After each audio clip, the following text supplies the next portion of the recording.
On va revenir maintenant sur l'hospitalisation de Jacques Chirac avec vous. Yves, on l'a vu, on l'a entendu, les messages de sympathie sont nombreux. Pourquoi Chichi est-il si populaire depuis qu'il a quitté l'Élysée ? Oui, alors vous avez dit Chichi, Oui. tout est dans ce surnom justement qui exprime l'affection et la familiarité. Chichi, on t'aime, vous savez, on disait souvent cette formule. Aucun autre dirigeant politique d'ailleurs, ni hier, ni aujourd'hui, n'inspire la même sympathie et n'est qualifié d'un surnom aussi tendre. Ce serait plutôt le contraire d'ailleurs. Chirac, il est aimé parce il n'est plus dans l'univers politique, et en plus il est âgé et malade, donc il est inattaquable à ce triple titre. Et puis Chirac, il est terriblement français, vous savez. C'est le grand-père de tout le monde. Il a cette proximité que n'avait ni De Gaulle ni Mitterrand, et que n'a pas Giscard d'Estaing. C'était l'homme, quand il le pouvait encore, qui aimait les femmes, la bonne chair, la tête de veau, boire des coups, qui adorait serrer les pognes, qui avait un rire communicatif, qui avait de bons mots aussi à la Audiard. Vous savez, les emmerdes, ça vole en escadrille. Ça m'en touche une sans faire bouger l'autre. Enfin, Chirac, il était acadabrantesque, comme on dit.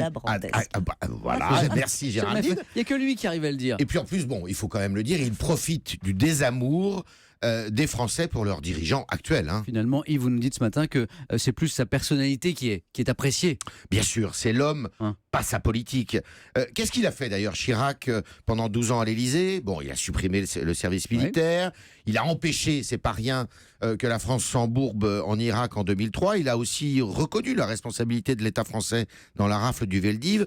Ce n'est pas négligeable, mais le chiracisme n'existe pas. Chirac, il est d'ailleurs plus radical socialiste que gaulliste. Il n'a pas supprimé les 35 heures, il a souvent changé de pied, il a perdu le référendum européen de 2005, et il a ouvert Matignon à Jospin en 1997.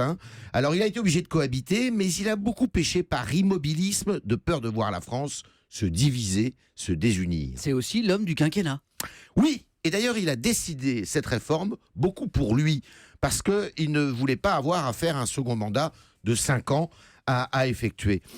Jacques Chirac, c'est le dernier grand président monarchique que les Français ont eu.